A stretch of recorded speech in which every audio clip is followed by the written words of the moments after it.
Hello. Hello. Hello. सत्ताई Bhagat ji. सत्साई। मैं बंदी छोड़ की। जय हो मालिक। भगत जी गुरजमन दास बोल रहे हैं अबोर से जी। जी बोलिए। अ, भगत जी अभी अपने पास में एक भगताई बैठे हैं। जी। ये अभी मतलब जो लुधियाना और चंडीगढ़ के बीच जो है अभी वो बन रहा है आश्रम। तो वहीं पर सेवा लगा के आए थे। अच्छा। तो इनसे मेरी पहले काफी मतलब बैठ चुके हैं हम, बातें मतलब समझा चुके हैं उन्हें काफी कुछ। जी। हाँ, तो भगत जी अभी मतलब ये भी मतलब शंका में ही है, मतलब इनको मतलब कब कैसे इनको विश्वास कराया जाए कि भी कभी भी मतलब मैनेजमेंट वालों के बारे में। अब मैंने तो इनको काफ़ी मतलब समझा सुना भी दिया, आपकी वीडियो मतलब बताई आपके बारे में, वीडियो ऑडियो सुनाई है। हाँ। तो भगत जी इनका थोड़ा शंका का समाधान करना करना है भगत जी। अब मैं तो यहाँ पे भगत जी अकेला ही हूँ, मैं तो जितना भी हो सकता है मैं तो गुरु जी की सेवा करके और इनको समझाता भी हूँ, काफ़ी भगत है इनको मैं काफ़ी बताता हूँ इनको। अब शंका का समाधान तो देखो भगत जी यही है कि गुरुजी का तो कोई आदेश है नहीं ना। हाँ आज जी। से पहले गुरुजी ने कोई आदेश दिया कि भाई ये गांव गांव में आश्रम खोलो। और परमात्मा तो साफ कह रहे हैं कि भाई एक सत्संग में साफ कह रहे हैं परमात्मा तो कि संत का एक ही आश्रम हो, सारे वहां पे रहें, सेवा करें। अब एक ही शहर में एक ही संत के 25-25 आश्रम खोलोगे तो दुनिया को क्या संदेशा दोगे। हाँ जी भगत जी सही है। मैं तो वो भाई वो सत्संग भेज सकता हूँ आपको, आप भगत जी को बता दो जो आश्रमों के विषय में परमात्मा ने बता रखा है। कबीर साहब कहते हैं राज्य तजना सहज है, सहज त्रिया का ने, मान बढ़ाई ईर्षा दुर्लभ तजना ये। और ये नहीं तजी तो इतने मुक्त नहीं हो सकता करोड़ जन्म भी। प्रभु की प्रेरणा पाकर राज्य भी छोड़ सकता है, अपने प्रिय से प्रिय पत्नी को भी त्याग सकता है, फिर ये राग और द्वेष मान बढ़ाई ये नहीं छोड़ सकता। जब तक ये नहीं छूटेगी तब तक प्रभु नहीं मिल सकता। मान बढ़ाई से हैं दूर, आजिज के हैं सदा हजूर। हमने तो दास और कुत्ता बनकर रहना पड़ेगा प्रभु का। हमारी के प्रभुता 2 दिन के मेहमान है, कल से शरीर छूट जाए अपना। या बच्चों की तरह संत लड़ रहे हैं एक ही शहर में और 25-25 आश्रम। एक ही शहर में 25-25 आश्रम बने हुए हैं एक ही पंथ के। तो बच्चों जैसी लड़ाई इनकी, तो ये संत काहे को एक आश्रम बनावे, उसमें प्यार से रहे और फिर आम आदमी पर अच्छा व्यवहार उसका असर पड़े कि साधु ऐसे होते हैं। अब ये हमारे अंदर ही ऐसे राग द्वेष भरे पड़े हैं, तुम समाज को क्या दे सकते हैं। इस प्रकार हमने इन बातों को पुनः विचार करना पड़ेगा और तभी हम प्रभु को पा सकते हैं। ये बच्चों वाली लड़ाई संत नहीं किया करते, ये हमने त्यागनी होगी, तभी हम प्रभु पा सकते हैं। बिल्कुल बिल्कुल। एक दूसरा परमात्मा ने वो अंधे सूरदास की कहानी के माध्यम से बताया था कि भाई आने वाले समय में जो नकली संतों के आश्रम है वो हमारे तो काम आएंगे, फिर हमारे को नहीं बनाने की कहाँ जरूरत है। हम तो खाली पैसा बर्बाद कर रहे हैं संगत का अपने धंधे के लिए। भाई जब गुरुजी ने 27 साल से जहाँ रहे हुए उसके अलावा कोई दूसरा आश्रम नहीं खोला, बिल्कुल। तो क्या आज परमात्मा जेल जाने के बाद में इन पत्थरों में पैसा बर्बाद करने का आदेश देंगे। जब हमें इस बात का विश्वास है कि हमारे गुरुजी परमात्मा है और आने वाले समय में पूरी दुनिया में केवल यही एक संत रहेगा, इन्हीं की भक्ति चलेगी, तो ये नकली आश्रम भगत जी क्या काम आएंगे। सही बात भगत जी। ये हमारे तो काम आएंगे। बिल्कुल इनकी सच्चाई का पता लग जाएगा, इनसे दूर हो जाएगी। ये एकले बैठे पाओगे उस अंधे की तरह। एक अंधा बजनी था और वो रोज आकर गांव में किसी न किसी का बैठ जाता, 10-20 आदमियों ने नवाजो मैं सामने भजन सुनाऊंगा। अब उन्होंने सोचा भाई यू सूरदास तीसरे दिन आ बैठे है, यू पीछा छोड़े नहीं ना, सोन देख और फसल का काम है। तो उसको गांव की बनी में ले गए।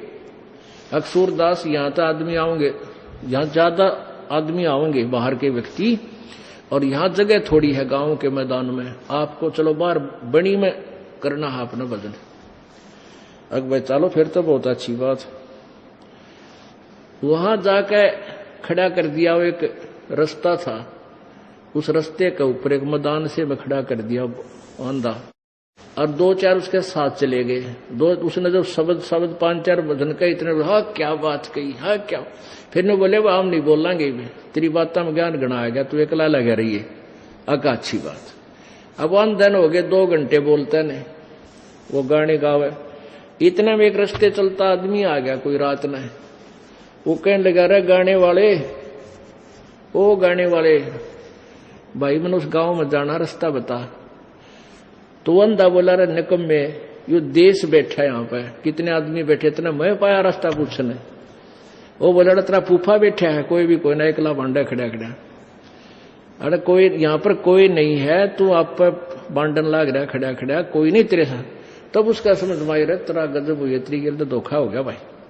तो इनके साथ ऐसा होगा, इन नकली संतों, ऋषियों और मंडलेश्वरों के साथ ये एकले बंडा करेंगे अपने उड़ा बैठ कर इन आश्रमों में, कमरे में।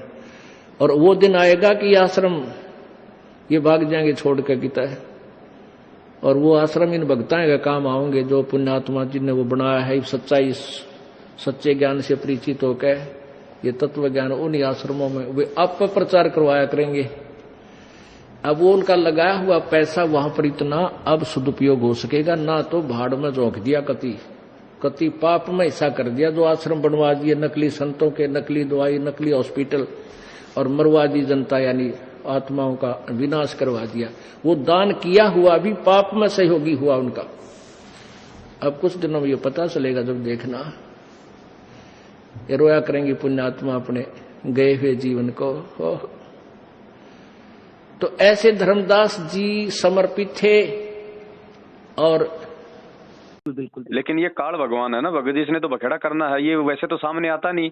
गुरुजी ने कहा कि ये काल जो है सामने प्रकट नहीं होता, लेकिन ये भक्तों के माध्यम से आपको मतलब भ्रमित करने का प्रयास करेगा। तो संगत की सबसे बड़ी कमजोरी क्या पता है? गुरुजी के परिवार पे अंधे होके विश्वास करना, जबकि गुरुजी ने तो खुद उनसे दूर रहने की शिक्षा दी है। भगत जी कितने सत्संग है जिसमें परमात्मा ने साफ साफ कह रखा है कि भाई ये मेरा बेटा बेटी है, मैं इनको अच्छे से जानता हूँ, इनका क्या व्यवहार है, क्या नेचर है, और आगे चल के क्या ये मेरी सेवा पानी करते हैं, मुझे अच्छे से पता है इनका। सही बात है। हर चीज का संकेत दे रखा। अब स्पष्ट थोड़ी कहेगा नाम लेके संत कि भाई ये मेरी बेटी ऐसी है, वरना फिर वो तो भक्ति से दूर हो जाएगी। बिल्कुल सही बात है। आत्माओं, इस दास के 4 संतान, 2 लड़के 2 लड़की थी। यदि ये दास उन्हीं में उलझ पुलझ रह जाता, अब मुझे पता है वह मेरी कितनी की खातिरदारी करें, खूब पता है मुझे वह क्या नेचर है उनका, कैसा उनका स्वभाव और क्या करते। अब परमात्मा के चरणों में आया हूं, मेरे लाखों चेले बेटा बेटी हो गए। अब एक को कहता हूं भाई जल लाना, 10 खड़े हो जाते हैं। ये क्या कारण है? क्योंकि मैंने परमात्मा की भक्ति का रटना लाई, और उस भक्ति की शक्ति से इन बच्चों में इतनी श्रद्धा बन गई, दोनों हाथों पर रखूं अपने गुरुदेव को, अपने पिता को, परमात्मा। तो ये तो अब हमें समझना होगा इन चीजों को भगत जी। हम तो केवल समझा ही सकते हैं भगत जी, बोल ही सकते हैं। बताओ, आइए, जब गुरुजी ने ये कह दिया कि आप भगत हो, आपने अपने घर पे परमात्मा का आश्रम लगा लिया, आपने अपना घर पे दरबार लगा लिया, वो आपका मिनी आश्रम है। अब बताओ, जब गुरुजी नहीं आते तब तक हमारे को कहीं धक्के खाने की क्या जरूरत है भगत जी? फिर क्या बताते हैं कबीर, राम रटत निर्धन भलो और टूटी घर की छान है, वो सुंदर महल किस काम के जहां भक्ति नहीं भगवान। पुण्यात्माओं, आज परमात्मा के बच्चे जिनको दीक्षा प्राप्त हो चुकी है, उसके परिवार के अंदर एक मिनी आश्रम बन गया। ऐसा स्थान बनाया जाता है जहाँ भगवान के स्वरूप को रखते हैं, जहाँ परमात्मा की ज्योति जलाई जाती है। सभी उठकर वहाँ प्रणाम करते हैं।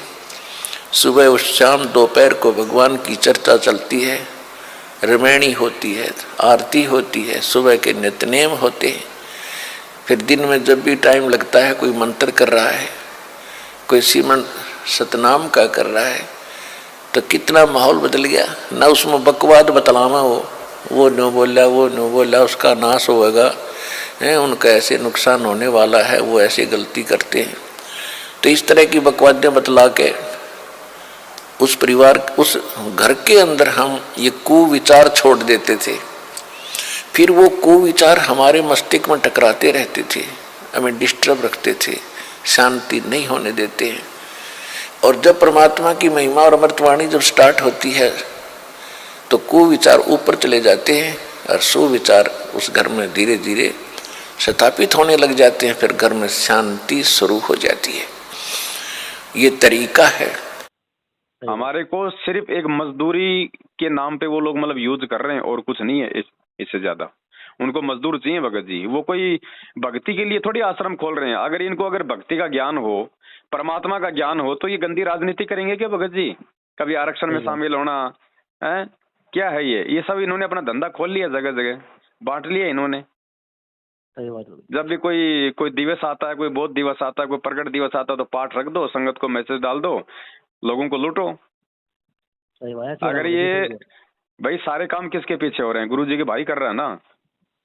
तो भगत जी से ये पूछो कि जो आदमी 7 साल से पुलिस के आगे भगोड़ा बन के घूम रहा है, क्या उसको खुद को भगवान पे विश्वास है? क्यों भग रहा है? अगर वो गलत है तो भग रहा है ना, नहीं तो आपको भगोड़ा बनने की जरूरत क्या है? पुलिस के आगे जाओ, सामना करो कि मैं सच्चा हूँ, मुझे जेल में डालो, कोई दिक्कत नहीं। मेरे गुरुजी सच्चे हैं, वो भी जेल काट रहे हैं, हम भी काटेंगे सच्चाई के लिए, हम भागेंगे क्यों? और भागने से भगत जी कब तक काम चलेगा? सही बात। तो सबसे पहले तो ये देख लो ना कि वो मेन जो मैनेजमेंट का जो मुखिया है वो क्या है। सही बात जो 18 नवंबर को आश्रम से कांड के समय भगत जी पीठ दिखा के भाग गया गुरुजी को अकेला छोड़ के, वो भक्तों का कहाँ हो जाएगा? सही बात है भगत जी। तो ये भगत जी विचार करना होगा। आज ये देश भर में हजारों नामदान केंद्र खोल दिए इन्होंने। क्या कभी 27 साल से गुरुजी ने खोले थे भगत जी? एक भी खोला हो तो बता दो आश्रम के अलावा। ये सारा का सारा भगत जी धंधा बन चुका है। और जो लोग समझ जाएंगे ना, उनका सौभाग्य भगत जी। नहीं तो आप देख लो, आए दिन मर रहे हैं लोग, इन्हीं से नाम लेके, इन्हीं से सार नाम तक लेके लोग एक्सीडेंट होके मर रहे हैं, लोग बीमारियों से मर रहे हैं। क्यों मर रहे हैं भाई? गुरुजी ने तो गारंटी दे रखी है कि मेरे भगत को एक्सीडेंट में काल नहीं मार सकता। सही बात। तो फिर क्यों मर रहे हैं? फिर ये किसके भगत हैं? आसाराम के भगत हैं जो मर रहे हैं? क्योंकि मर्यादा में नहीं है, मर्यादा में मैनेजमेंट रहने नहीं देता। बिल्कुल, मैनेजमेंट की संगति ही मर्यादा तोड़ना है भाई। और आप मृत्यु भी होगी, ये नहीं कि नहीं होगी, लेकिन अकाल नहीं होगी। कबीर साहब की सम्माने के बाद अकाल मृत्यु नहीं होगी, एक्सीडेंट में नहीं मर सकते, चाहे आपका प्रारब्ध भी मरने का हो। किसका? जो पूर्ण रूप से मालिक पर समर्पण है और मर्यादा में रहता है। जब लग हंसा हमरी आना, काल लगे ना तेरा बाणा। परमात्मा धमकाते हैं इस काल को कि जब तक जीव मेरे आन कान में रहेगा, मेरी मर्यादा में रहेगा, नियम में रहेगा, काल तेरी चाल नहीं चलेगी, तेरा कोई तीर उस पर नहीं लग सकता। जैसे अकाल मार देता, दुर्घटना में मृत्यु करा देता है, कि तो हार्ट अटैक कर देता या किसी और कारण से। सही बात है। अब ये तो देखो, इन भक्तों को सोचना पड़ेगा। आप और हम तो 7 साल से भगत जी चीख रहे हैं, चिल्ला रहे हैं। हम जबरदस्ती तो किसी का हाथ पकड़ के हटा नहीं सकते भगत जी। नहीं भगत जी, हम तो ये सोचते हैं चलो अपने भाई बहन है, इनको चलो जितना हो सके राह दिखाए, इनको भी हम तो समझा सकते हैं भगत जी। बस वही हम कर सकते हैं, इससे ज्यादा हमारा काम नहीं है भगत जी। ये अगर माने तो बहुत अच्छी बात है, ना माने तो भगत जी देखो, इनका भी अपना बुद्धि विवेक है, हम किसी पे दबाव नहीं दे सकते। बिल्कुल जी भगत, सही बात। मैनेजमेंट की तरह हमारा काम नहीं है कि तू गुरुद्रोही हो जाएगा, तेरे को मिशन से निकाल देंगे, तेरे से कोई बात नहीं करेगा, तेरा कहीं नाम शुद्ध नहीं करेंगे। ये काम होते हैं भगत जी काल के, क्योंकि काल हमेशा डराता है, उसके पास ज्ञान नहीं होता। बिल्कुल बिल्कुल, उसको धैर्य नहीं होता, इसलिए वो डराएगा। जैसे ये आए दिन पीले पर्चे निकालते हैं भक्तों के, उसकी वहां एंट्री नहीं है, उसकी वहां एंट्री नहीं है। क्यों एंट्री नहीं है भाई? इस मार्ग को, इस भगवान को तुम लोगों ने खरीद लिया क्या? आदमी है, हम जीव हैं, हमारे से 100 गलतियां होंगी। अब 100 गलतियां करके भी आदमी अगर अपना पश्चाताप कर लेता है तो बताओ फिर क्या उसकी एंट्री नहीं होगी? सही बात है। जब हमें भगवान माफ करके आ गया सतलोक से, इतनी बड़ी गलती हमने करी थी, उस गलती को गुरुजी ने माफ कर दिया, तो क्या आज गुरुजी छोटी छोटी बातों के लिए हमारे को आश्रमों से निकाल देंगे? तो भगत जी तो ये तो बस गुलामी करवा रहे हैं भक्तों से, और क्या करवा रहे हैं। अब जो भगत जी जिनकी मानसिकता छोटी है वो गुलामी करेंगे। बिल्कुल बिल्कुल सही बात है। बाकी निकलने वाले तो निकल चुके हैं भगत जी, समझ चुके हैं इनके जाल को। बिल्कुल बिल्कुल समझिए भगत जी। हाँ, समय रहते कोई साथ संगति से जुड़ जाएगा तो भगत जी वो बच जाएगा, नहीं तो भगत जी अकाल मौत मरेंगे।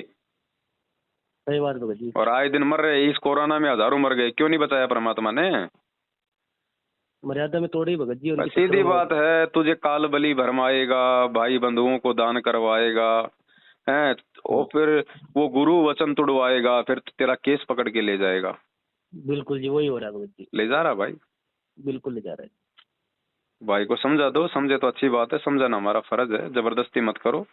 ना ना भगत जी, हम तो देखो समझा ही सकते हैं भगत जी। अब देखो जितना समझेंगे ठीक है, बाकी इनके कर्म अपने इनके साथ, हमारे अपने साथ है, हम तो अपना कर ही रहे हैं भगत जी। हाँ भाई, मजदूरी करनी है तो अपने कहीं और करो ना, कम से कम 2 पैसे तो मिलेंगे वहां पे, फालतू में क्यों मिट्टी में सिर ढो रहे हो। सही बात है भगत जी, मैंने तो समझाया है इनको, और क्या है बाकी, इनकी बुद्धि भी काम और करेगी ऐसे तो। कोई भगवान ऐसे कोई तगारियां गिरा के थोड़ी मिलता है, भगवान मिलेगा भक्ति से, मंत्र जाप करने से। अपने घर पे करो, क्यों फालतू में काल की मजदूरी कर रहे हो। ये काल की मजदूरी है इन फर्जी आश्रमों में सेवा करना। बिल्कुल बिल्कुल। परमात्मा की मजदूरी नहीं है, परमात्मा की मजदूरी है भक्ति। और अगर मालिक आश्रम खुलवाएगा भगत जी, तो मालिक सामने बोल के खुलवाएगा, ऐसे नहीं है। ऐसे आदेश नहीं देते परमात्मा लुक्कम छुपमा। कोई बल्कि शराब खाना थोड़ी खुलवा रहे हैं गुरु जी। बिल्कुल, मैंने भगत जी को बताया था, अपने जो हिसार में हम गए थे तो सुलेखा बहन जी के यहाँ पे भी, जी उनको सच्चाई बताई थी मैंने, इनको भी हिसार के बारे में भी, और जी जो किशनगढ़ के बारे में बताया था इनको मैंने।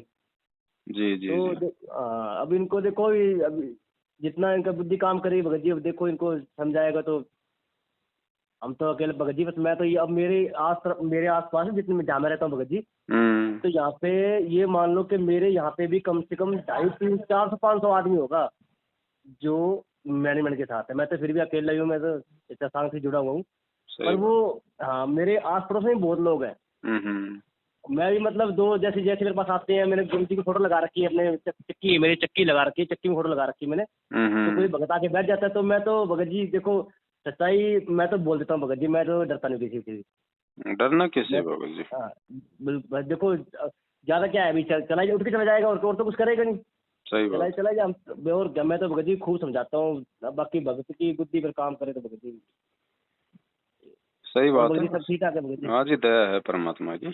भगत जी फिर अवसाद संगति कहीं और, किशनगढ़ तो वहाँ बहुत पूरी तैयारी थी भगत जी, फिर मैसेज आ गया कि भाई थोड़ा वैसे कैंसिल प्रोग्राम, फिर नहीं आ पाए। परमात्मा ने भगत जी क्या करे, अभी इन लोगों ने आके अपना जो प्रोपेगेंडा था वो फैला दिया भगत जी। हाँ भगत जी, कोई बात नहीं भगत जी, परमात्मा तो वही बात है, भक्ति भाव के भूखे हैं। बिल्कुल। चलो ठीक है भगत जी। बाकी अभी एक अपने ना पड़ोस में एक भगत जी और हैं, बेचारे वो काफी मतलब, वो तो ना चलो, वो तो उनको तो काफी टाइम हो गया जुड़े हुए को, जी। पर वो बहुत शंका में है वो भगत जी, मतलब परेशान रहते हैं। तो मैंने अभी उनसे आपने बात कराऊंगा, कभी टाइम मिले, वो रोज आते हैं मेरे पास। और मैं फिर शाम को आते हैं, मैं चक्की चलाता हूँ, मेरे पास टाइम नहीं मिल पाता फिर उस टाइम पे तो। सही बात। हाँ, तो उनकी भगत जी थोड़ी सी उनकी शंका समाधान करना उनके भगत जी। चलो करवा देना भगत जी, कोई हाँ दिक्कत। ठीक है भगत जी, सत साहिब, सत साहिब, सत साहिब। जय हो बंदी। जय हो मालिक।